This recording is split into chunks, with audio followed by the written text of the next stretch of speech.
বৈধতা এখন ধরেন আপনি, আমি তো মসজিদ কমিটিতে চাঁদা দিচ্ছি, এখন কি বলবেন? আমি তো রিহাবের মেম্বার, প্রতি বছর চাঁদা দিই, কি বলবেন? এটা অবৈধ বলবেন? আমি জাতীয় নির্বাহী কমিটির মেম্বার, আমার পার্টিকে একটা নির্ধারণ করা আছে চাঁদা দিতে হয় বছরে এই কয়টা টাকা, অল্প কয়টা টাকা, আপনি কি অবৈধ বলবেন? আপনি অবৈধ বলে বলতে পারেন, আমি তো আপনাকে জড়িত করতে পারবো না।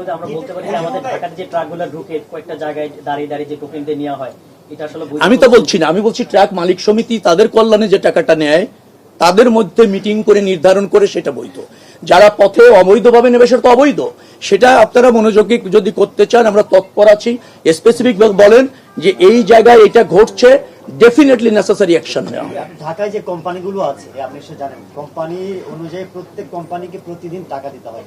কোনো কোনো ক্ষেত্রে 200, 300, 400, 500, 700 টাকা পর্যন্ত দিতে হয়। এটা যারা বাস মালিকের কোম্পানি কিন্তু আলাদা, বাস মালিকের কাছে জোর করে নেওয়া হয়, তারা ইচ্ছা করে দেয় না। এটা কি বৈধ বলছেন আপনি? না না, আমি বৈধ আর অবৈধ বলা কিছু না। আপনি কেন বৈধ আর অবৈধ জায়গায় যাচ্ছেন?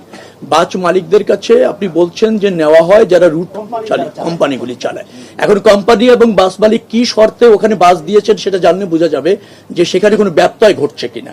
এখন কোম্পানির সাথে যদি বাস মালিকদের ওইরকম সমঝোতা থাকে, তার বাসটি ওই রুটে চললে তিনি 100 টাকা দিবেন, আমি জানি না আছে কিনা, থাকলে তো আপনি অবৈধ বলতে পারছেন না, উনি অ্যাগ্রি করেছেন।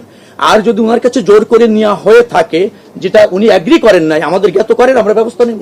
সেটা একটু দেখার আপনার সুযোগ আছে। অবশ্যই দেখবো, আপনি নজর এনেছেন, ডেফিনেটলি আমি দেখবো। মাননীয় মন্ত্রী, ঈদ যাত্রা এবার কতটুকু স্বাচ্ছন্দ্যের কোনো নতুনত্ব আছে কি? আপনি যেগুলি বলেছেন এগুলি তো আমরা আগেও দেখেছি, নতুনত্ব কি আছে?